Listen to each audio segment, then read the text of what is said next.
अभी अभी मेरी दादी लोगों ने भालू देखा है, तो अभी हम भालू को भगाने के लिए रॉकेट चला रहे हैं। और आजकल कोई भी पहाड़ी ऐसा नहीं हो सकता है जिसकी छत में आपको ऐसा कुछ दिखाई ना दे।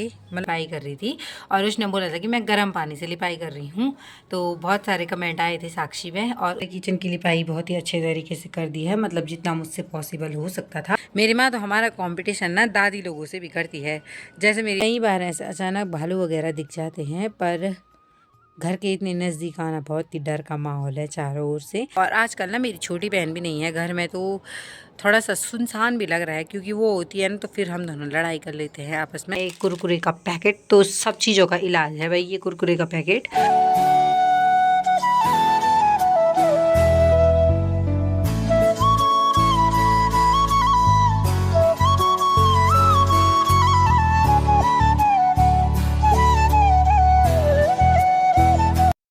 हेलो दोस्तों, गुड मॉर्निंग। आप सभी को मेरा प्यार भरा प्रणाम। मेरा नाम है समीक्षा और आप सभी का स्वागत है हमारे यूट्यूब चैनल मस्त पहाड़न में। तो दोस्तों, आज के मेरे ब्लॉग की शुरुआत हो रही है सुबह के लगभग 10:30 बजे से। और अभी का मौसम दिखाती हूँ मैं आपको। ब्लॉग की शुरुआत हो रही है मेरे सुंदर से गांव से। और अभी का मौसम देख सकते हो, तेज़ सी धूप लगी हुई है और हल्की हल्की ठंडी ठंडी हवाएं चल रही है और चारों ओर हरा भरा सा है। और यहाँ से ठीक आगे ये दिखाई देता है गुप्तकाशी। तो दोस्तों, मेरे गांव का नाम है ऊखीमठ, जो कि देवभूमि उत्तराखंड के रुद्रप्रयाग जिले में पड़ता है। तो मैं रखी हूँ अपनी छत में और हमारे छत से ठीक पीछे हमारे सारे खेत दिखाई देते हैं। और यहाँ मेरी माँ ने बहुत सारी चीज़ें बो रखी हैं। तो इस वाले खेत में है लहसुन और मिर्च भी बोई हुई है, जो कि यहाँ से दिखाई दे रही है। तो मिर्च सारी पक गई है, इसी लाल लाल दिखाई दे रही है यहाँ से, ये देख सकते हो आप। और यहाँ से ठीक नीचे बो रखी है मेरी माँ ने राई। तो आजकल राई का टाइम हो रखा है, यानी कि इस टाइम पे लोग राई खाते हैं, राई की सब्जी। तो यहाँ देखो बहुत सारी राई हो रखी है। पत्नी में आपको हमारी छत में दिखाई दे रही होंगी ये कुछ टहनियाँ। तो ये है तोर की दाल। तो तोर की दाल की फलियाँ कुछ इस तरीके से होती हैं, ये देखो। तोर की दाल हमने छत में सुखाने के लिए रखी हुई है और इसके बाद इसे कूटेंगे और दाल निकल जाएगी। और आजकल कोई भी पहाड़ी ऐसा नहीं हो सकता है जिसकी छत में आपको ऐसा कुछ दिखाई ना दे, मतलब सुखाने के लिए। या तो भट्ट, तोर की दाल, रेहास की दाल, या पहाड़ों में जितनी भी दालें होती हैं, ज़रूर आजकल लोग उनको छतों में सुखाते हैं और फिर उनको कूट काट के दाल निकाल लेते हैं। हमारे आंगन में देख सकते हो मेरी दादी आराम से बैठ के यहाँ पे दाल छान रही है। और ये रही भाई तोर की दाल, ये देखो, ये कुछ इस तरीके से होती है। और यहाँ पे मेरी दादी ना सुप्पे में से ये जो इसमें से पत्थर पुत्थर होंगे उनको अलग छान रही है, कबाड़ कुबाड़ को, और फिर इस वाली परात में डाल रही है। तो ये कुछ इस तरीके से होती है तोर की दाल। तो अभी हमारा नाश्ता वगैरह भी हो चुका है और मेरी माँ चली गई है घास के लिए। तो आजकल पहाड़ों में ज़्यादा काम धाम नहीं है, जो काम धाम था वो असूज के महीने में ख़त्म हो चुका है। तो मेरी मम्मी अकेली जा रही है घास के लिए और आजकल मैं घर ही में हूँ, तो घर ही का काम काज मेरा पूरा नहीं हो पा रहा है। तो सुबह से मैंने सफाई वगैरह की और बहुत सारा काम था घर में। तो अभी हमारा नाश्ता वगैरह तो हो चुका है और उसके बाद के काम दिखाती हूँ मैं आपको। तो अभी मेरे को बर्तन धोने हैं, कपड़े धोने हैं और उसके बाद मुझे अपने आग वाले किचन में आज लिपाई करनी है। तो बने रही व्लॉग में, आपको भी ज़रूर दिखाऊँगी कि किस तरीके से लिपाई करते हैं पहाड़ों में। दोस्तों, ये रहा हमारा आग वाला किचन और आजकल हम खाना यहीं बनाते हैं, तो काफ़ी गंदा भी हो रखा है। और ठीक ऊपर आप देख सकते हो यहाँ हमने लकड़ियाँ रखी हुई हैं और यहाँ रखे हुए हैं ये हैं झाड़ू और ये है सोल्टी। तो ये एक यहाँ भी है और बाकी ये यहाँ है। और ऊपर देख सकते हो कितना काला हो रखा है। तो आग के किचन कुछ इस तरीके से होते हैं, ऊपर काले होते हैं धुएँ की वजह से। और ये सोल्टे हमने यहाँ इसलिए लगाए हुए हैं क्योंकि बोलते हैं कि जब इन पे आग की वो लगती है ना धुआं, तो ये और भी पक्के हो जाते हैं। तो इसीलिए हमने ये ऊपर लटका के रखी हुई हैं। तो अभी फ़िलहाल हम करते हैं यहाँ की सफाई। सबसे पहले हम आग वाले किचन में सफाई करने के लिए पहले चूल्हे में से राख को निकालेंगे और उसके बाद मारेंगे झाड़ू। तो ये रहा भाई हमारे पहाड़ी स्पेशल झाड़ू। तो ये बना होता है घास का, जिसका नाम होता है बबला। तो गढ़वाली में झाड़ू को बोलते हैं बुआनू, तो ये बबले का बुआना है भाई, ठीक है। तो इससे मारेंगे हम झाड़ू और उसके बाद दिखाती हूँ आपको किस तरीके से लिपाई करते हैं, ठीक है। तो ये रहा भाई हमारा मिट्टी का बर्तन, जिससे आज हम लिपाई करने वाले हैं। और ये रही हमारी मिट्टी। तो ये मिट्टी पहाड़ों में भी बहुत मुश्किल से मिलती है। और ये रहा साथ में गाय का गोबर। तो इन दोनों को मिक्स करके हम लिपाई करने वाले हैं आज किचन की। तो अभी मैं इसमें डाल रही हूँ यहाँ पे गर्म पानी। और ये देखो आजकल ठंडा है ना, तो ठंडे पानी से बहुत ठंडा लगता है, इसीलिए मैंने इसमें गर्म पानी डाला है, ये देखो। दोस्तों, अभी मैं मिट्टी को भिगाने के लिए रख देती हूँ और अभी मैंने स्वेटर भी चेंज कर ली है क्योंकि जब हम लिपाई करते हैं तो कपड़ों में बहुत सारे छींटे पड़ जाते हैं, इसीलिए। तो ये पुरानी स्वेटर है, इसीलिए मैंने इसको पहन लिया है। और अभी मेरे को एक बहुत ही पुरानी बात याद आ रही है। तो शुरू में, आज से लगभग 3-4 साल पहले जब हमने ब्लॉग बनाना शुरू किया था, तो उस टाइम पे साक्षी ने एक ब्लॉग बनाया था जिसमें कि साक्षी चूल्हे की लिपाई कर रही थी और उसने बोला था कि मैं गर्म पानी से लिपाई कर रही हूँ। तो बहुत सारे कमेंट आए थे साक्षी में, और उस टाइम पे ना हमको जैसे मतलब शुरू में होता है, जैसे बहुत सारे लोग हमें कमेंट करते हैं, हमारे ब्लॉग देखते हैं, तो बहुत ही ज़्यादा एक्साइटमेंट फील होती है, तो बहुत ही अच्छा लगा था। तो ऐसा ही कुछ था। तो आज भी मैं गर्म पानी से लिपाई कर रही हूँ क्योंकि ठंड में तो वो होता है ना, ठंडे पानी से बहुत ज़्यादा ठंडा लगता है, इसे गर्म पानी से भी अच्छा लगता है लिपाई करना। तो अब मैं झाड़ू मार लेती हूँ और फिर मिलती हूँ आपको, ठीक है।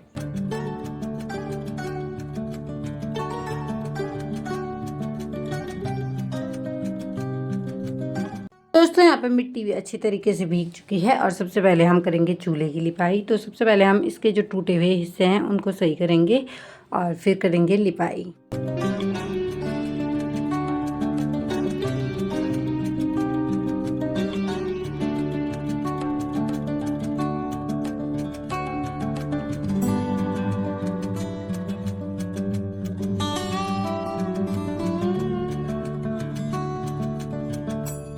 मैंने अपने आग वाले किचन की लिपाई बहुत ही अच्छे तरीके से कर दी है, मतलब जितना मुझसे पॉसिबल हो सकता था। और ऊपर दीवारों में मैंने रहने दिया है क्योंकि उसका भी एक कारण है। और अभी मैंने चूल्हे को भी अच्छे तरीके से बना दिया है और ये बहुत ही खूबसूरत लग रहा है। तो दोस्तों हम पहाड़ों में पोछा नहीं लगाते हैं दोस्तों, कुछ इस तरीके से अपने आग की किचन की लिपाई करते हैं। तो मैंने अच्छे तरीके से साफ़ भी कर दिया है और लिपाई भी कर दी है, लेकिन दीवारों में मैंने अभी लिपाई नहीं की है, ये दीवारें भी काली पड़ी हुई हैं। ऊपर की दीवारें मैंने लिपाई इसलिए नहीं की हैं क्योंकि उसके 2 कारण हैं। एक तो मेरे पास अभी टाइम नहीं है क्योंकि लंच बनाने का भी टाइम हो चुका है, और दूसरा कारण ये है कि कुछ समय बाद हम इनको अच्छे तरीके से पूरे कमरे में लिपाई करेंगे, यहाँ तक कि छत में भी हम लिपाई कर देंगे और अच्छे तरीके से अपने किचन को चमकाने वाले हैं।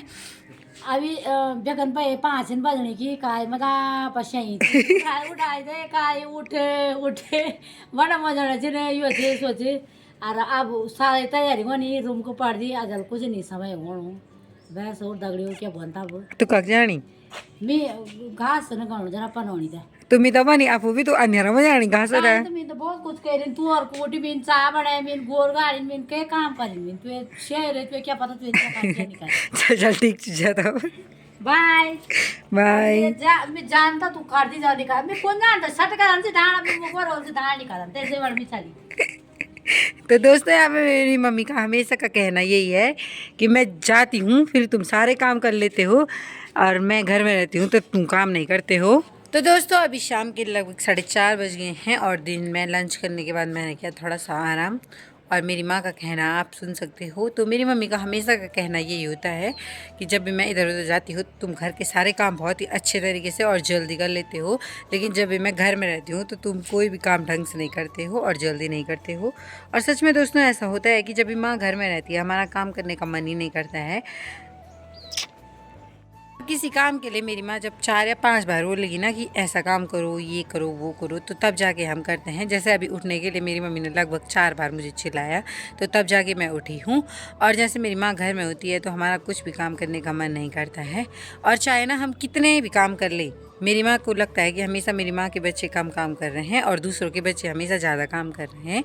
तो अगर आपके साथ में ऐसा होता है, आपकी मम्मी को भी ऐसा लगता है, तो ज़रूर कमेंट करें कि या सिर्फ मेरी मम्मी को ऐसा लगता है कि हम कम काम करते हैं, औरों के बच्चे ज़्यादा काम करते हैं। बल्कि मेरी माँ को पता है कि मतलब औरों के बच्चे कुछ काम नहीं करते हैं, मेरे बच्चे सब काम करते हैं। पर फिर भी मेरी माँ का कहना है कि उन्होंने ये कर दिया तो मैं से ही पड़े हुए हो, उन्होंने वो कर दिया तो मैं से ही पड़े हुए हो। मेरी माँ तो हमारा कंपटीशन ना दादी लोगों से भी करती है। तो जैसे मेरी पीछे दादी और बुनी दादी लोग भी अगर कुछ काम कर लेते हैं तो मेरी माँ उनको उनका उदाहरण देखिए बोलती है। मैं जैसे सुबह कभी कभी हम देर में उठते हैं तो मेरी माँ बोलती है दियो कपड़े पीछे दादी बती है, पीछे दादी ने रोटी बना ली, यो केली सो केली और तू अब ची उठनी। और कभी बोलती है कि ते बुने दादी घासो चली तुम अभी तक उठी नहीं। और जैसे कभी कभी हम मतलब सुबह का नाश्ता थोड़ी देर में करते हैं और तब तक मेरी बुनी दादी घास के लिए चली जाती है, तो उनका भी उदाहरण देती है। बोलती है द्योकती है दादी घासो चली तुम अभी नाश्ता ही नहीं होती सुबह बैठी। तो कमेंट करके ज़रूर बताना आपकी माँ को भी ऐसा लगता है कि सिर्फ मेरी माँ को लगता है, ठीक है। तो अभी 4:30 ही बज रहे हैं और आजकल देखो सनसेट कितनी जल्दी हो रहा है और थोड़ी देर में लगभग 5 सवा 5 तक अंधेरा भी हो जाएगा। ये देखो लगभग अंधेरा होने को ही है। ये देखो मैं जल्दी से अपना काम वगैरह निपटा लेती हूँ और उसके बाद मिलूँगी आपको। और आजकल ना मेरी छोटी बहन भी नहीं है घर में, तो थोड़ा सा सुनसान भी लग रहा है क्योंकि वो होती है ना तो फिर हम दोनों लड़ाई कर लेते हैं आपस में और कभी कभी हम दोनों की बहुत सारी प्लानिंग चलती रहती है तो अच्छा लगता है साथ में। और आजकल वो भी नहीं है तो उसकी भी अब थोड़ा बहुत याद आ रही है। वैसे तो अब वो बहुत जल्दी घर आने वाली है और बहुत ही जल्दी मैं आपको एक बहुत अच्छी खुशखबरी भी देने वाली हूँ। तो खुशखबरी का गलत मतलब मत लेना, खुशखबरी एक बहुत अच्छी बात है क्योंकि अब आपको धीरे धीरे बहुत ही इंटरेस्टिंग वाले व्लॉग दिखने के लिए मिलेंगे। तो आपको भी बहुत मज़ा आएगा और हमको तो मज़ा आ ही रहा है। वैसे आजकल तो कुछ काम नहीं है पर आने वाले टाइम में इतने काम होने वाले हैं कि क्या ही बताएं। तो बने रही व्लॉग में, आपको जल्द ही बताऊंगी खुशखबरी के बारे में। तो फिर मैं अपना काम वगैरह कर लेती हूँ और फिर मिलूँगी आपको। तो सुबह में मैंने जो तुअर की दाल आपको छत में दिखाई थी तो अभी माँ ने उसको कूट काट के कुछ इस तरीके से कर दिया है और ये देखो फलियों से दाने कुछ इस तरीके से निकालते हैं और अभी इन्हें छानने का भी एक अलग ही प्रोसेस होता है जो कि सिर्फ गढ़वाली लोग करते हैं, बाकी लोगों का तो मुझे नहीं पता।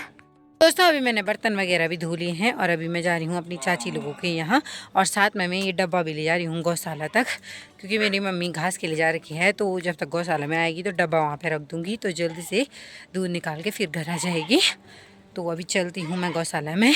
मैं गौशाला में पहुँच चुकी हूँ और यहाँ पे देखो हमारा डमरू, ये देखो। बाय बाय गाइज, मैं पहुँच चुकी हूँ अपने माथाकुड़ा में और यहाँ पे देखो चाची मिट्टी और आर उसको पढ़ा रही है। ये देखो ये सबको अब किताब निकाल के बाहर पे बैठ रखे हैं। ये देखो यहाँ देखो। तो अभी शाम के लगभग 6 बज चुके हैं और आजकल अंधेरा इतनी जल्दी हो रहा है कि 6 बजे तक फुल अंधेरा हो चुका है। और अभी मैं आ चुकी हूँ अपने आग वाले किचन में, तो यहाँ पे जला रही हूँ मैं आग। और जिस दिन हम लिपाई करते हैं उस दिन आग जलाना बहुत ही ज़्यादा मुश्किल होता है, तो कोशिश करते हैं और फिर मिलते हैं आपको। और अभी ना हमारा रात का डिनर भी तैयारी हो चुकी और अभी हमारे रात के डिनर की भी तैयारी हो चुकी है। तो आज डिनर में बन रहे हैं छोले जो कि मैंने भिगोने के लिए रख दिए हैं और सीटी भी मार रहे हैं वो गैस वाले किचन में। तो आग वाले किचन में आग जलाती हूँ तब तक माँ भी आ तो आग वाले किचन में आग जलाती हूँ तब तक मेरी माँ भी घर आ जाएगी, फिर बनाएंगे बाकी का खाना। अभी मैंने चूल्हे में लकड़ियाँ वही लगा ली है और अभी मैंने यहाँ पे निकाला है एक कुरकुरे का पैकेट। तो सब चीज़ों का इलाज है भाई ये कुरकुरे का पैकेट। और कुरकुरे खाने के बाद मेरी दादी ने इसको संभाल के रखा है और अब देखिए इसके यूज़ से मैं कैसे आग जलाती हूँ।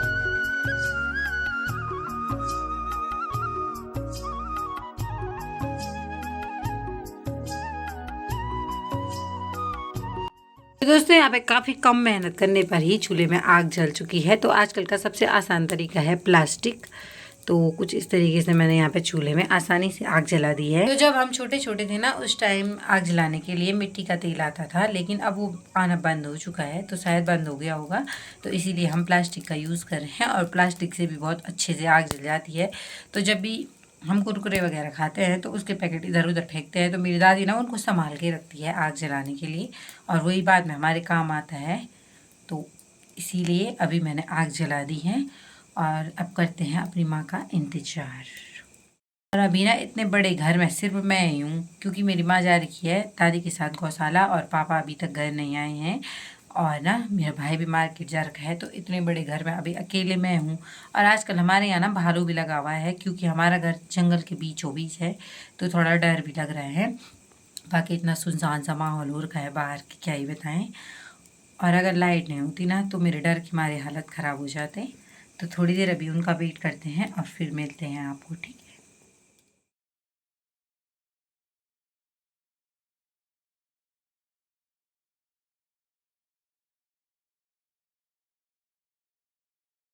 दोस्तों यहाँ पे रात के लगभग 8:30 बज रहे हैं और यहीं ठीक नीचे पे अभी अभी मेरी दादी लोगों ने भालू देखा है।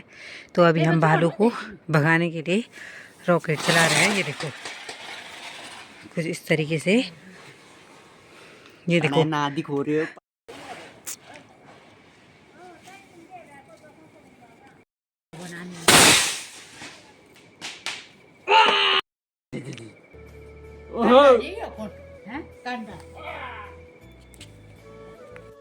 तो अभी हमने यहाँ अब से रिका भालू को आएगा, भगा रिको रहे हैं। मारेंगे थमल से सा तो दोस्तों बहुत ही खतरनाक। खतरनाक सीन अभी ना यहाँ लाइट भी नहीं है, चारों ओर से लाइट जा रखी है और ये टॉर्च, और ऐसे ही भालू को भगाना पड़ रहा है पटाखे जला के।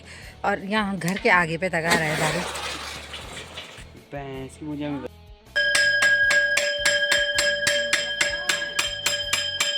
यहाँ पे मेरी मम्मी भी आ गई है। कैसा फील हो रहा है? ऐसा भी डर लग रहा है ना बाप। दोस्तों अभी 9 बज चुके हैं और अभी हम सोने के लिए भी आ चुके हैं। और अभी थोड़ी देर पहले आपने देखा होगा कि हमारे यहाँ पे भालू आ रखा था। तो जैसे ही हम खाना खा रहे थे ना, वैसे ही मेरी दादी लोग हैं, जो छोटी दादी लोग, उनका घर यहीं बगल पे है। तो वो वैसे ही बाहर निकले तो उनके घर के आगे जो खेत है, उस वाले खेत में भालू आ रखा था। तो उन्होंने सामने से देखा और जैसे ही वो हमको चिल्लाने लगे। अगर वो हमको चुपके से कॉल करके बताते तो हम भी भालू देख लेते, लेकिन वो हमको चिल्लाने लगे कि बाहर आओ यहाँ भालू है। तो तब तक भालू उनकी आवाज़ सुन के भाग गया। तो फिर हमने भालू को भगाने की कई कोशिश की, क्योंकि अगर भालू अगल बगल रहेगा तो हमको रात में डर है। तो इसीलिए हमने फिर पटाखे जलाए और रॉकेट वगैरह, तो उससे भालू थोड़ा भाग गया होगा। तो आजकल भाई भालू का बहुत ही आतंक है ऊखीमठ में। और हमारा घर तो जंगल के बीच में, तो हमें तो बहुत ही भयंकर वाला डर है। आजकल हम उसी डर से दिन में जंगल वगैरह भी कहीं नहीं जाते हैं, बस घर के आसपास खेतों में ही घास वगैरह काट लेते हैं। जंगल बिल्कुल भी नहीं जाते हैं, क्योंकि ना जंगल में हमें भालू की बहुत डर है। और हमें कई बार ऐसे अचानक भालू वगैरह दिख जाते हैं, पर घर के इतने नज़दीक आना बहुत ही डर का माहौल है चारों ओर से।